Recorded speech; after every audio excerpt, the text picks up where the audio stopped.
Sounds good. Sounds good. We are live on Facebook. So while everybody is writing in what's the best thing to happen to you today, we're just going to kick this thing off. Welcome everybody to the Not Your Average Investor Show.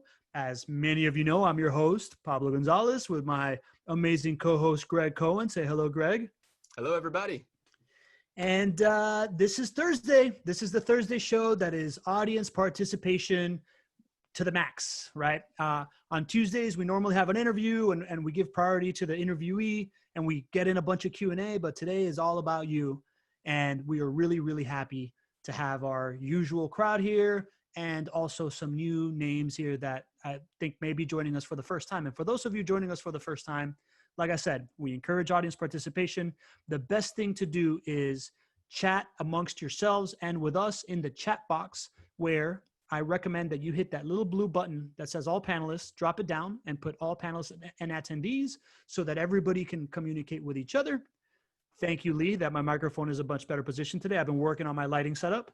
And if you want to ask a question that gets asked on air and you want to help me out so I can keep track of it the best, hit that Q&A box on the bottom right and use the Q&A feature, because that helps me keep track of all of it. If you put it in the chat, I'm going to try to get to it too. I just may short circuit, so no big deal. And finally, if this is your first time joining us and what you're looking for is just a quick primer on rental property investing, go to jwbwebclass.com, and there you're going to spend a really quality 45 minutes with Gregg teaching you the ins and outs of what markets to look for, what to look for in a rental income property, the benefits that it can add to your portfolio, and what JWB does better than everybody else in the world. Also, if you want to move forward in your journey and you want to know how it fits into your own portfolio, go to chatwithjwb.com, book a time to talk to the team, hop on there, and it is going to be a very, very valuable part of your life. So without further ado, I wanted to ask you, when it comes to what JWB is doing right now in the market, are you buying more new construction infill lots, or are you buying more renovation opportunities? What are you seeing out there? Yeah, I thought this would be a really cool opportunity to talk about what we're doing, which will eventually turn into turnkey assets for clients, and why we're doing it. And so that was the question I posed to the group. I think it was on Monday before I went live. I said, which do you think we're doing more of? And so the answer is this. Our business plan in 2020 calls for us to purchase roughly 650 turnkey properties.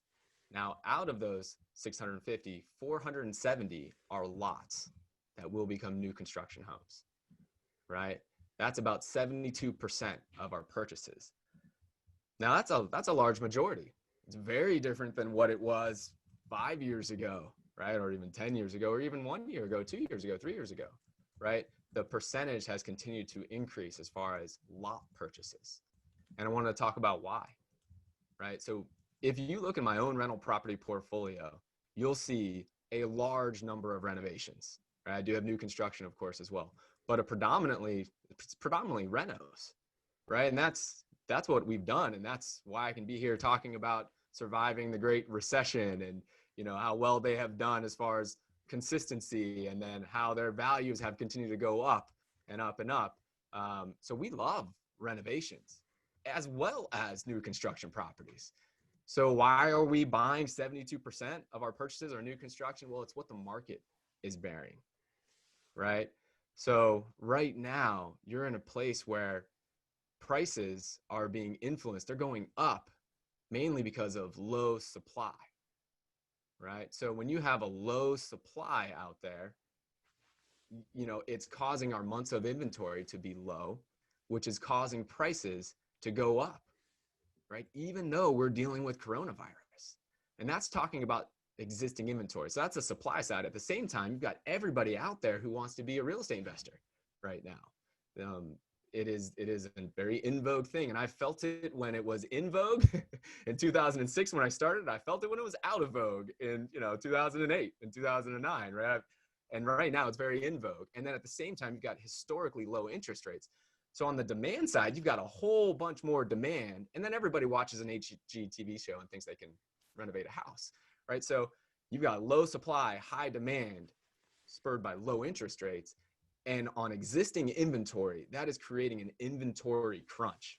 Existing inventory are renovations. So this is what turnkey companies are facing across the country. Many of our folks on the show and our investors have probably talked in other markets to other providers, and you may have found one that you really liked. And what you may have been told is, well, that's awesome. We would love to do business with you, but we're going to put you on a waiting list. And the reason is because they can only find assets that are renovated homes to bring to their clientele.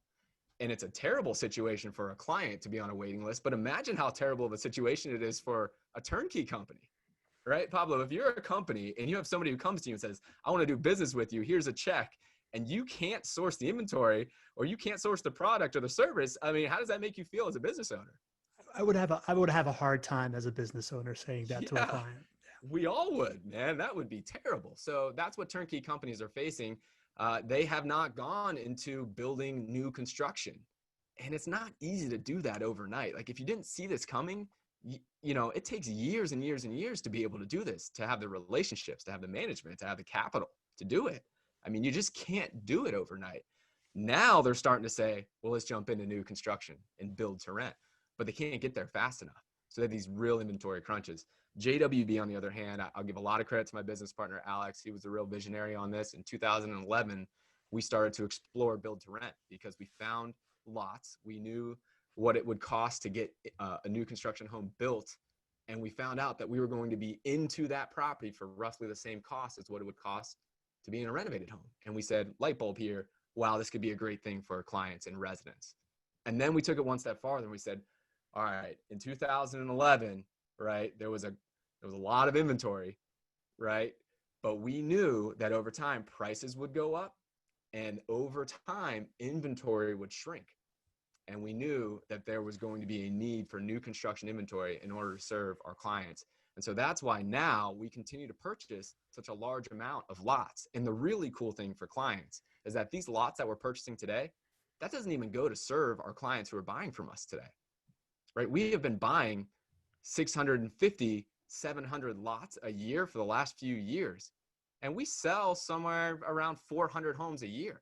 So we've just been stockpiling this inventory, which will turn into turnkey assets where the numbers work. And we're creating a runway for clients and for JWB to be in a position of strength. So that's a little bit behind the curtain of why we do what we do. We love both, but the market right now is really bearing new construction lots as an opportunity for us to be able to serve clients.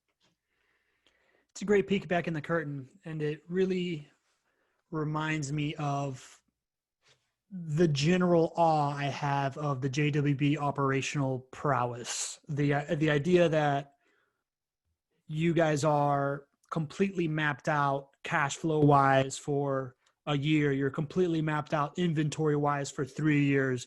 You make your vendors, like a little old me, to give you, quarterly goals and business plans, and you really vet everything that you're doing. So I think that's a really good perspective of what you shared. Lee Bishop has a related question where he says, Greg, you said you were going to have 500 homes in new inventory this year. Do you put priority on finding occupancy based on houses that are already sold to private investors? Is it driven solely on the needs of the renter? That's a great question. The answer to the question is no. We do not put a priority based on a house, whether it's sold to an investor, whether it's not sold to an investor, whether it's owned by a client, whether it's owned by JWB, whether it's owned by a turnkey client, or whether it's owned by a client who just retains us for the management services, which we do as well. There's no priority between all of those. We're really blessed to be in a place where we have such high occupancy, right? We manage over 3,500 homes and we have less than 100 homes at all times as far as being available for rent. That's a really low percentage of vacancy, right? So, and we have about a dozen leasing agents that are all ready to be able to rent these homes out. So we're not in a place where we have to pick and choose which homes have to be filled first, right? All our homes get rented very quickly. So the answer is no. It's when that home comes off of the line of production, whether that's a renovation, whether that's a property turn, or whether that's a new construction home, it immediately gets started marketing. And that same marketing and sales approach is delivered for every home. And we do that because it works. It gets homes rented quickly. So no, there's no difference. Excellent. And that leads perfectly into Lee Pham's question, where he's talking about, thanks for doing this. My question is, where do you advertise the rentals and where do you receive the most number of contacts from? You know, that's a great question. One thing that we do, so I'll talk about kind of the time-tested true ways to rent homes. It's always been outdoor signage has always been, an easy way to rent homes, right? Putting signs either on the yards or on the street corners and all that other good stuff. In Jacksonville, it's gotten a lot harder to be able to market through signage. It was always sort of a gray area. Can you do it? You can do it on the property. Can you do it on the street corner, right? Could you go onto a high traffic area? And and I've had many elegant discussions with the city in regards to what you can do and you can't do. And the reality is that you just can't do that as aggressively as you once could. At one point, that's all we did to rent out homes.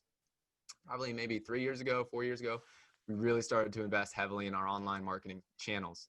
And so, your main known sites for renting homes, Zillow, HotPads, Trulia, that we're obviously there. We get a large number of leads there.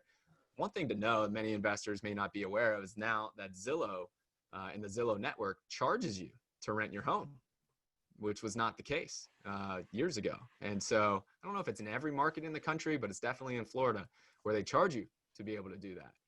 And we knew that was coming for many, many years. And so we secured that relationship to make sure that we could have the premium listings there many years ago with Zillow. And then the thing that has been incredibly successful this year for us, one of our new initiatives to really scale the number of leads that we need to be able to rent the number of homes, is Facebook. We have done a tremendous amount of Facebook marketing and using Facebook Marketplace along with Facebook Messenger to be able to, they have like bots that can, give information very quickly on very simple questions. And so we invested in that in this year, and it has done incredibly well. And the key for me, I'm the chief marketing officer, so that means that I have to really be responsible for lead generation on all of our different forums. Well, I need to make sure that there's never a day off of lead flow. And as our lead goals go up, last year we rented maybe about 900 or 1,000 houses. This year we'll rent about 1,350 houses.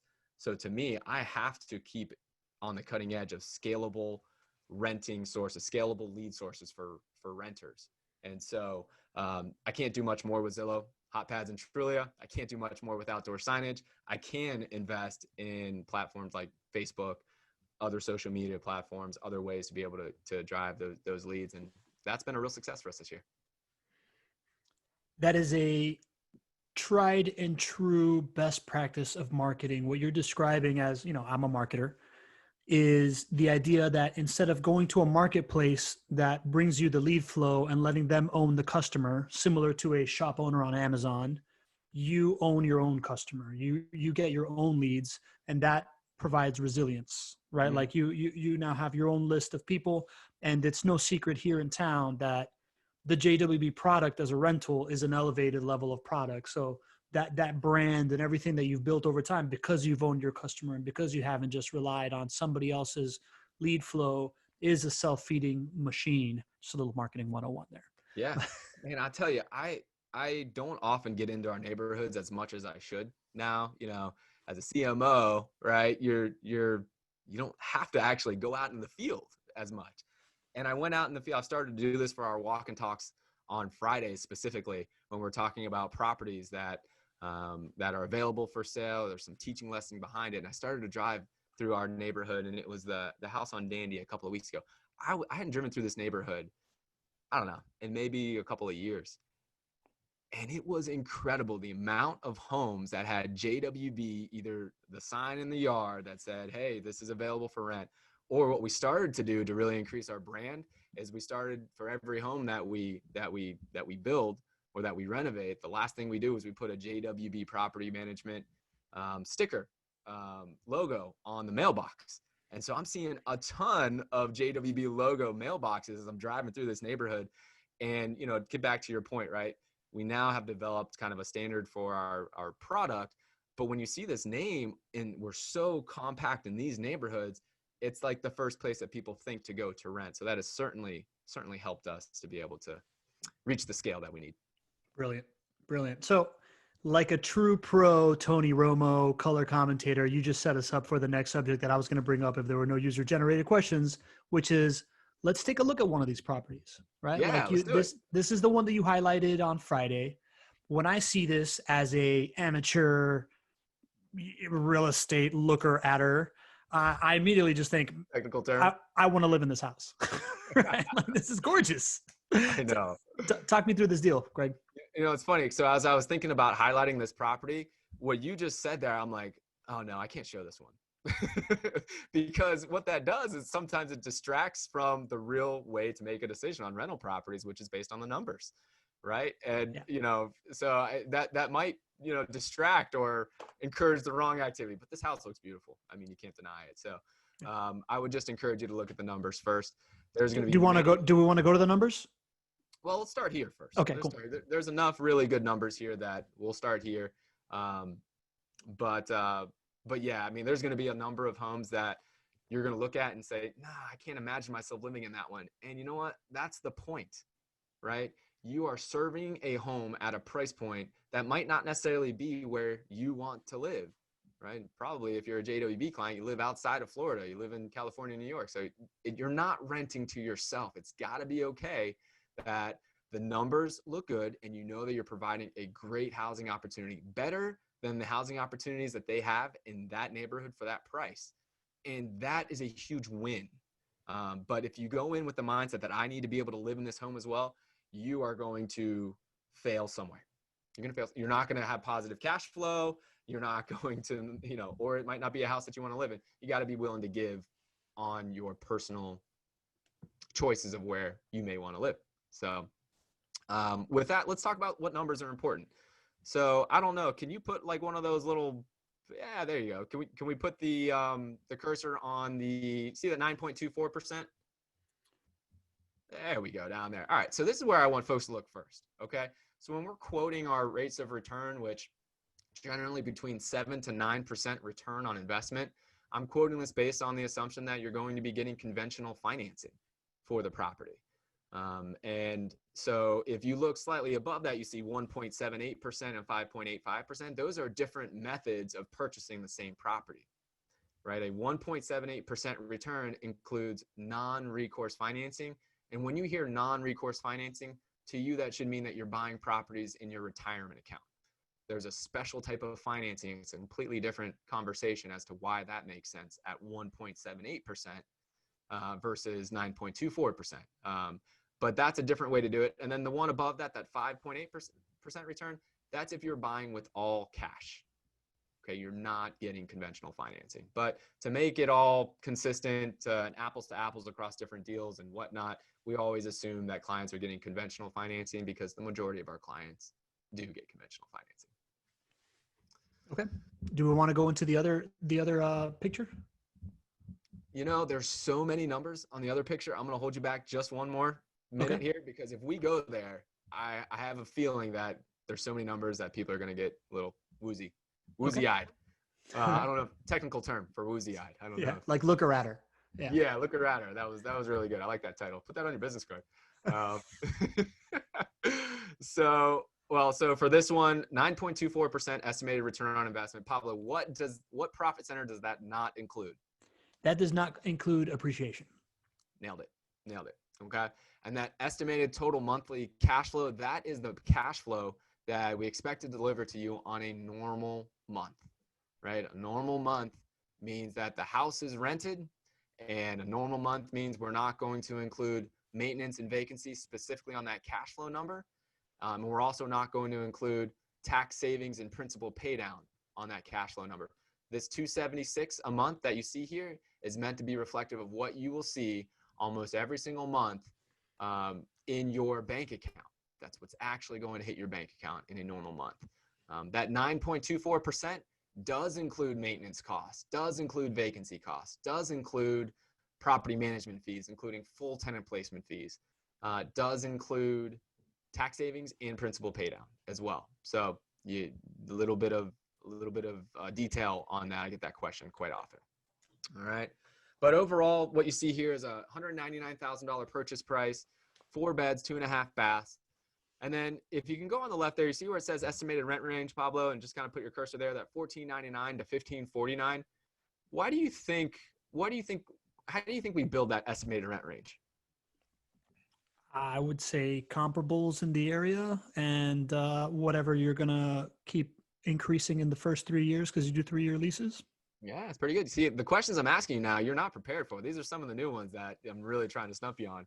You did really well there, right? Typically, and I'm going to show you why this one's different in a second, but typically that is built off of our extensive knowledge and our rental comparables in the area because we do the same thing over and over and over again. 4 major neighborhoods in Jacksonville. We manage 3,500 homes. So you can imagine we have a lot of rental comparables, and that's how we typically do it. Unless we've actually already rented the house, Yeah. which is what we've done here. So that next line you see, it says lease 2 years. Yeah, right there, 1525. Well, I'm going to stump you or say something that may not make sense for a second here, but this house is not actually rented for 1525. Okay. All right, I'm setting you up. But what this house is rented at, for the first year, it's rented at $1,500 a month. And the second year, a lot of people say, well, Greg, you guys signed long-term leases. Don't you give up the opportunity for rent escalators? And my first response is, even if we did, long-term leases are still the right play. But you still get rent escalators. We still get rent escalators. So the first year is at $1,500. The second year already has a rent escalation to $1,550. The residents prepared for this. Everybody's on board, and it's a win for everybody. So the average rent is actually $1,525 for the first 2 years, and this is a 2-year lease that this resident signed up for. So there you go. Makes perfect sense. Are we moving off of this picture and going on to other questions, or do you have more to talk about here? You know, if there are questions that are relevant right now, we can answer some of those, or okay. Whatever. You know what? I trust your lead, brother. All right. Well, the first thing I want to clarify is I'm not just a looker-outer. I'm also an answerer of questions. So I'm going to add that to my business card, buddy. So, oh, by the way, we're coming up on the half-hour mark. I know that's what the calendar invite says. We usually go a little bit over because we have more questions and we love spending time with everybody here. But right around this time is when I like to say that if you are going to leave us, just remember that if you want more information on the basics of rental income properties, go to jwbwebclass.com and you can spend some quality time there. And if you want to spend quality time with an expert that can really tell you how all this stuff fits into your portfolio and how to take action on all this personalized for you, go to chatwithjwb.com, hop on the phone with one of the mics, and they're going to be super duper useful for you. So without further ado, Lee Pham asks, and I think you're going to love answering this question. Media is talking about rent collection issues with C-class properties after the federal unemployment assistance runs out on July 31st and lockdown dragging on and most states ban eviction. What do you tell your investors to calm them down about that? Yeah, you know, I know a lot of folks are concerned about that. You know, where I go is I look at the numbers. And, you know, when coronavirus broke here in the States, when we fully understood the impact of it, or at least started to understand the impact of it, it was March. It was towards maybe the middle of March. And so in April, we were, you know, April 1st rent collection was right there. And we didn't know exactly how it was going to shake out. So one of our goals is to always be honest and transparent and authentic. And we shared in a client-only call and on calls right here that you should expect a short-term temporary loss of rental income because I don't know what's going to happen. And the stimulus package still wasn't known at that point, what was going to go on. And, you know, for April rent collection, it was uncharted territory for all property management companies. You know, you could not evict somebody and you didn't know what assistance folks were going to get. And we knew that there were staggering unemployment. And we came away in April and had over 97.5% rent collection. You know, that was followed up in May. Now in May, of course, we did have the stimulus, but I'll tell you, many people still hadn't received the benefits for a long time. If you look at the state of Florida, it did a terrible job of actually distributing those unemployment benefits. And May's rent collection was a couple ticks better than April, right? Well over 97.5%. So our rent collection has been strong. I checked the June rent collection as well, and we're actually outpacing May. I'm a little hesitant there. We are outpacing them right now. We have, the rest of the 3 weeks to go until the final numbers in for June rent collection, and I don't want to, over predict something, but I'm telling you, rent collection is really strong in June as well. So, and I'm not just seeing this at JWB. I think our numbers are really, they're the best that I've heard of, but other people in this space as well have all been very positively surprised at how rent collection is doing, specifically for single family rentals. Apartments are different. Apartments face other challenges that single family rentals don't. I mean, you don't have as much space, right? And you're in a small community that hurts at a time like this. So rent collection has continued to be strong, even when we didn't have some of the assistance before. And that's what I would tell folks. I think the ability to collect rent and to come up with solutions for your residents is there, and it's largely based on your property management company. And at the same time, it's something that we've done really well, not just during coronavirus time, but our average rent collection for normal times is 98.5% as well. So should there be unforeseen challenges that come our way, I have a lot of confidence in our ability to make the best of the situation. It's been our track record and our MO for 15 years now. So I have a lot of confidence we'll be okay. Yeah. Listen, as with all things, with all communication and everything that I try to process, I try to put myself in the shoes of the person that I am affecting. And when I think of a tenant in a single family home that is being property managed by a company that takes care of them in a house that is as good or better than whatever else is on the market, and I think about the costs of moving versus the cost of just making whatever has to happen to stay in that home happen, really outside of feeding yourself, nothing's going to take precedence over paying that rent and keeping that lease in place, because long term it's just going to hurt more. Right. So to me, it makes a lot of rational sense that the asset class that you're in, combined with the service that you provide, leads to something that isn't this worst case scenario that the media tends to report. Right. It's been that way ever since the beginning. I mean, the media has been saying that rent collection is terrible. They've been saying it for single family homes, for apartment complexes, for everything. And we haven't seen it, and it's not just us. So, we'll keep giving you real data. And, if there's one thing that we've all learned this year in 2020, we cannot foresee all the challenges that are coming down the pike. Fact. But, we'll be here to solve it. Just like, you see the companies out there that are prepared and ready and willing and able to solve unforeseen challenges based on how they've performed for years, and those same companies will continue to evolve and take care of residents, clients, everybody. I don't know why, but I trust you, man. So Eddie Harris has a question.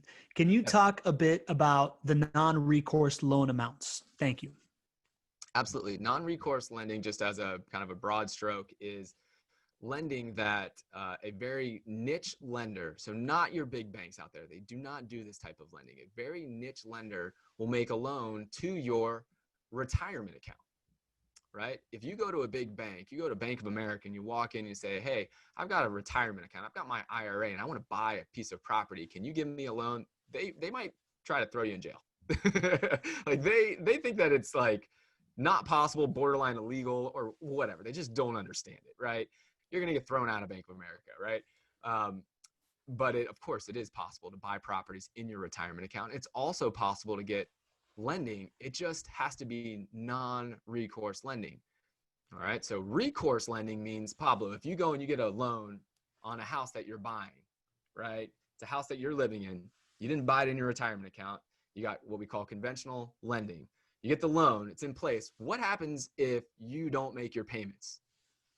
They take the home. They take the home. What else happens to your credit? It goes down the tank. There you go. Right. That credit component, that's recourse. Okay.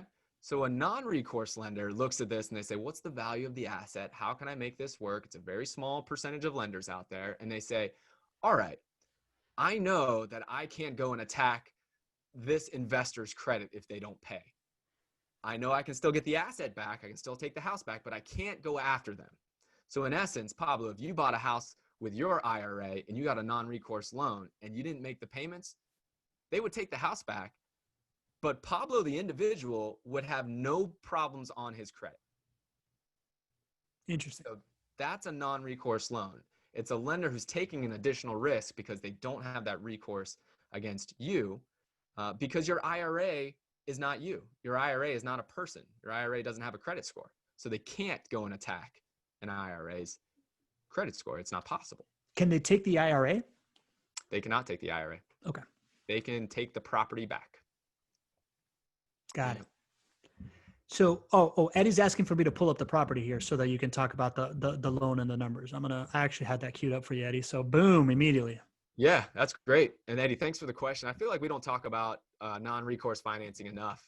We always talk about it being something different, but I'm glad you're shining a light on it. So, let's talk about why this makes sense. You see 1.78% return, and I sit up here and you would sit up here with me, Pablo, and we talk about how less than 3% is actually, hurting you, right? If you're not earning 3% on your money, due to inflation, you're actually losing money. So why does 1.78% make sense here? Well, let me kind of walk through this, right?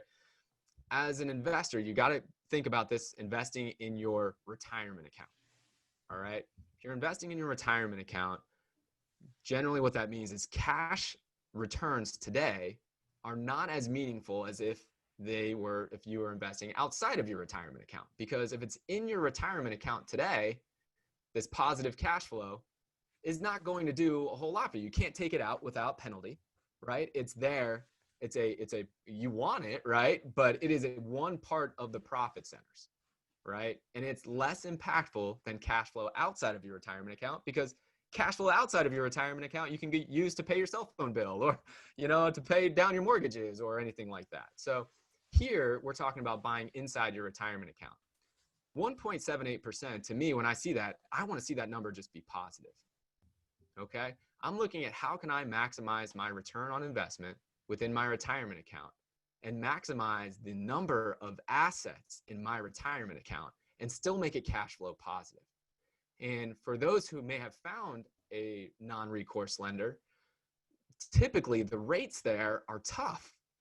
They might have very short-term loans, might be a 10-year loan, might have interest rates over 10%, right? Your down payment might be a lot higher. And all of those things add up to you having less of a chance of getting positive cash flow. But positive cash flow is important. No matter what way you're buying it, you got to have positive cash flow so you don't create a liability for yourself. So what we have in our relationships with our non-recourse lenders is we have an approach that can work for that non-recourse lender and can also produce positive cash flow for you and allows you as an investor to maximize the number of assets in your retirement account portfolio. So how cool would it be, Pablo, to be able to put your retirement account dollars to work today, to be able to buy twice as many assets today? Maybe you're not getting any positive cash flow or very little, but in 15, in 20 years, when you're ready to actually take out that positive cash flow without a penalty, right? When you get to 59 and a half, you can actually withdraw to have twice as many assets, right? Twice as many positive cash flowing assets. And oh, by the way, you invested in a market like Jacksonville that is shown to appreciate more than the national average, right? And shown to appreciate 34% more than comparable cash flow markets. Well, now you've got two assets that are appreciating at a very high rate, two income streams, and you were able to do that through using non-recourse financing. So that's why you do it. It's a different set of priorities. Does that make sense? Yeah, that makes sense. I hear you saying that, and I'm hearing that I still have my money in my RA in the market, and I'm also taking a loan on it that is purchasing this home that's paying for itself, appreciating in value. And then when I go to retire, I now have this nest egg in the market that's been doing whatever the market's doing. And then I have this home that's producing positive cash flow that I can now use however I want, Is that kind of it? I think what you're hitting on is the diversification within your retirement accounts, Mm-hmm. which is incredibly important for us as a nation. We are so overly funded in what we call the normal ways to invest your retirement accounts, stocks, bonds, mutual funds, that most of us could really use a shot of diversification. And so, yes, what this allows you to do is to be able to diversify your assets, hold something else than just stocks, bonds, mutual funds in your retirement accounts. And, that's the role that I think rental properties is best served for most people, right? I don't sit here and think that rental properties, most people should probably not go as aggressive in rental properties as I am, right? Like I've been devoted my life for 15 years to figuring this out, and, have all these connections and network and this team to support me and all that, right? You don't need to buy 300 rental properties, but what I would really encourage folks to look at is, instead of looking at your retirement account and seeing that it's 100% in stocks, bonds, mutual funds, look at that and say, well, maybe, is that maybe not the right approach? Maybe 25% should be in something different, like rental properties, right? Or private lending or something like that. That's really where I think most people could take a big leap. And I think they would all be better served. Am I thinking about it incorrectly, and that there is like a double dip benefit too, though, right? Or Yeah, like if you're taking a loan, aren't you getting a loan based on that value that is still there? no. Okay. Let's go back there a little bit. So, and I'm glad you brought that up because I wanted to make sure I clarified. So let's say that you've got $100,000 in your retirement account. All right. Now, for a typical non-recourse loan, I would say all in, including down payment, closing costs, and reserves, probably $70,000 is probably what you need to buy one property, non-recourse with JWB at a very minimum. All right. So you have $100,000 in your retirement accounts. What I would say, if this is what the best thing was for you, you would now only have $30,000 in the stock market. You would then take $70,000 out, and then that $70,000 would be your down payment, closing costs, and reserves for your asset that you then bought in your retirement account. And the value of that asset is $150,000 or somewhere around there. And you basically put 50% down, 50% down on the non-recourse purchase that you made. So Okay. there's no double dipping. Okay. That makes a lot of sense. You were thinking about like buying on margin or Yeah, something? yeah. I just, I guess I was That just would be thinking cool. that the IRA, I guess I still hadn't really processed what you said earlier, and I was thinking that the IRA was the collateral that then allows you to get a loan that allows you to purchase this property. Yeah, it's just simple. You're taking that money and you're sectioning it off into a different asset class. And let's talk a little bit about the terms, because I kind of talked about it a little bit there. So for Yeah. non-recourse, what you know about conventional financing, what Pablo and myself and some of the guests have talked about as far as extremely low interest rates for financing, that's conventional financing we're talking about. Non-recourse financing, completely different, right? The same banks who are giving the 3.5% to 4.5% loans, they don't offer non-recourse financing.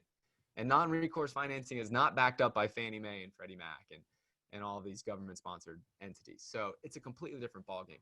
Get used to the fact that you're going to see higher interest rates and you're going to see terms that are less advantageous for you. It's just real, right? We've got some really great non-recourse financing terms. And the best thing is the partners that we work with are going to close, right? They've all taken trips down here to Jacksonville to do their research on JWB, to see our assets. And as much as they're qualifying you and the property for this non-recourse loan, they're qualifying the manager. They're qualifying JWB. And so we're able to get much more advantageous terms that are out there, but they're still not going to be great. So I'm going to tell you what they are. In comparison to conventional terms, you're going to say, oh my goodness, this is different, because it is different. So normal conventional loan, you'll get somewhere around maybe 4.5% interest. You would put 20 or 25% down on a loan for and it would be a 30-year loan, which means that you have 30 years to amortize it, which actually keeps your out-of-pocket lower every single month. Going to non-recourse, 50% down, okay? 7.5% interest rate, and it's over a 20-year term. Almost forgot that. So a shorter term means that you have to pay more every single month than if it was a 30-year term. All right. I got to tell you, these terms that I just laid out for you is incredible when it comes to non-recourse financing. I was doing non-recourse financing, and clients early on, when this was the only thing that was bearing in the market for non-recourse financing, were buying at 50% down, 12% interest, and 10-year terms back in the day. That's what we used to do. That's very real. So been able to get those down over time because of the quality of the clientele, the quality of the production of JWB. We've never had anybody lose their home because of it. The non-recourse lenders love that. So been able to come down on the terms, but it will be different. And the beauty of it is we've worked with our non-recourse lenders on these terms specifically to make sure that they positively cash flow.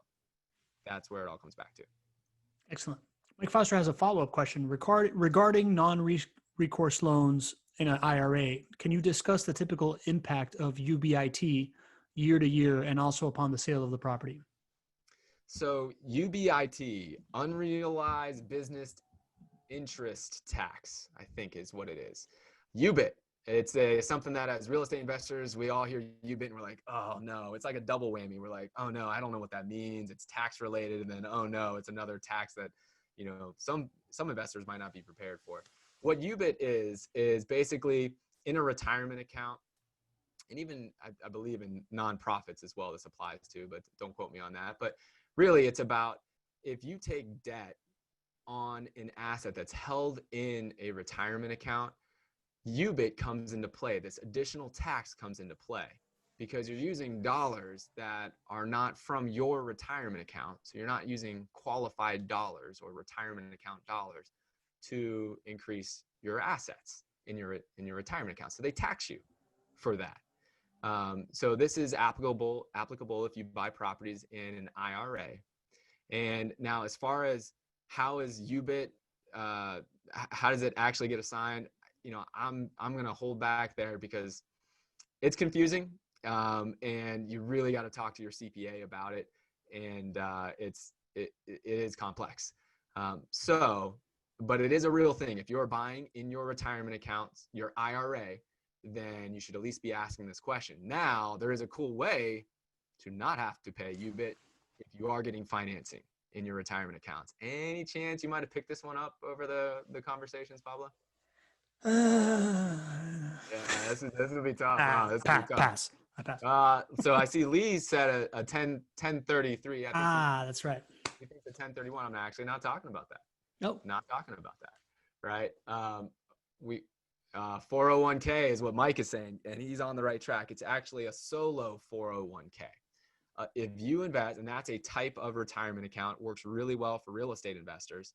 There are limitations to it, but let's just go with the good stuff right now. A solo 401k allows you to invest in rental properties, to take on debt in your solo 401k, and you are not subject to UBIT. So something to consider there as well. Okay.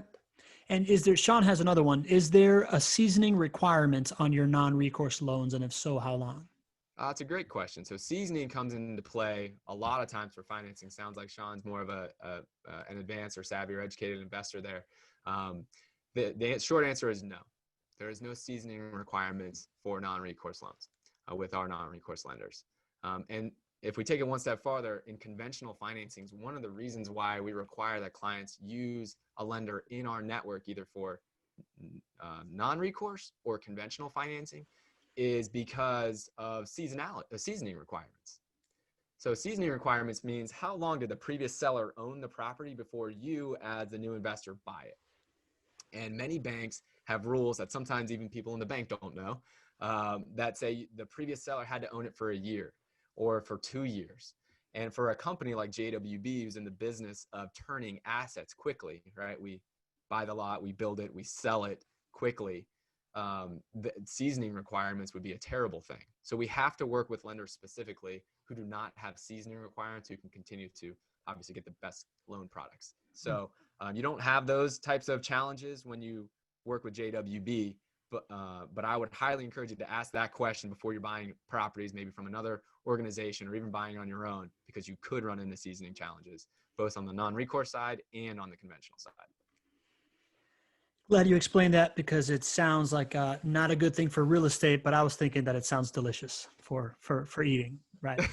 You gotta season it properly. You gotta require proper seasoning. All right. Greg, you got 5 more minutes. Can we do I a do. couple more questions?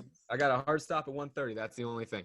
Okay, so I guess I'll just there's a couple of speculative questions here, but I think there's one that you can definitely answer, which is Scott Bellotti, and I hope I pronounced that correctly, Scott.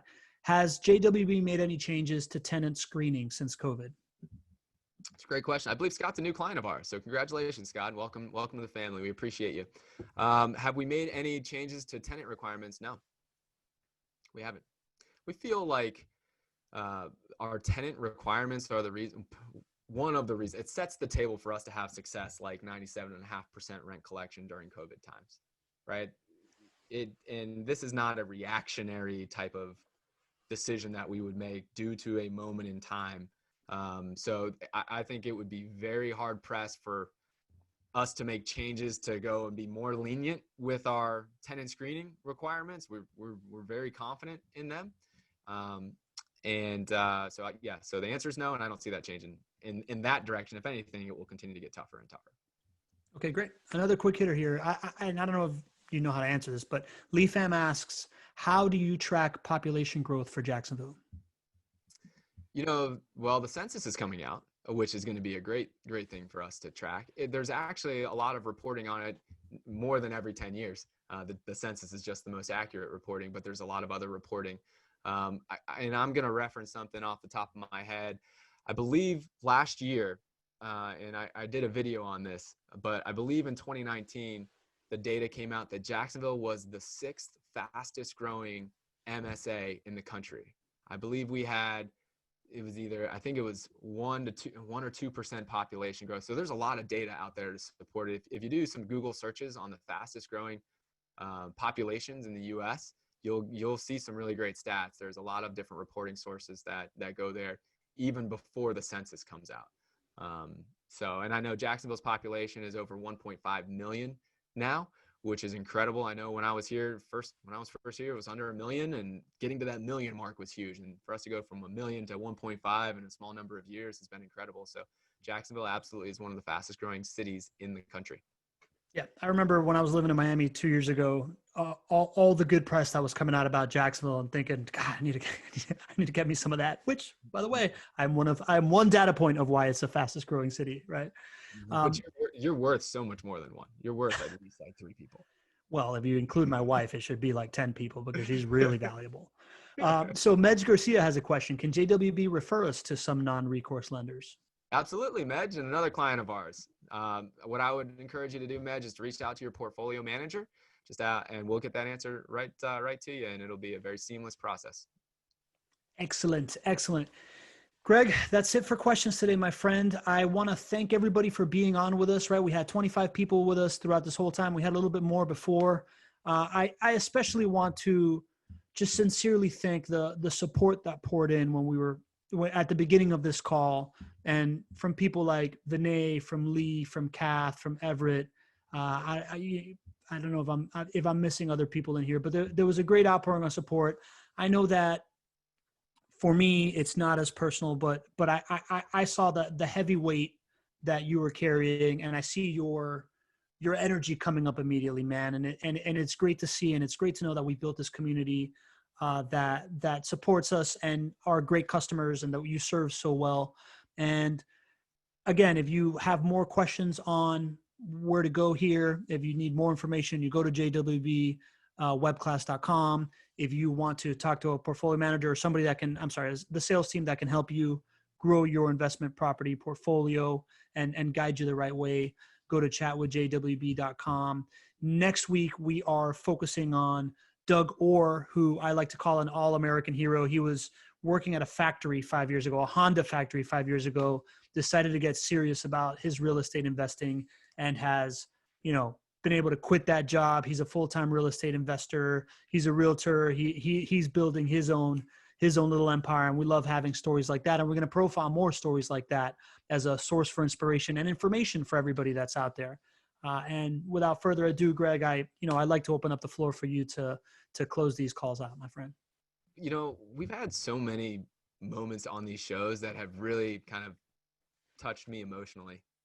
And I just never expected that when we started to go down this path, to be quite honest. I never expected to really kind of feel a sense of community, and especially on these Thursday shows too. I mean, we've got the gang here, and I really appreciate everybody being here, and your support really means a lot to me, and it means a lot to the team. And, you know, I know we're not always going to get it right, but, you know, when you're acting with your best intentions and you have a positive outlook and you're trying to do good, you know, usually good things happen, and usually good people are attracted to you. And so I appreciate you guys just being a part of this community, and really brightening my day today. This has been a really wonderful call. So thank you, Pablo. Thank you for the team. Thank you for everybody being here, and onward and upward.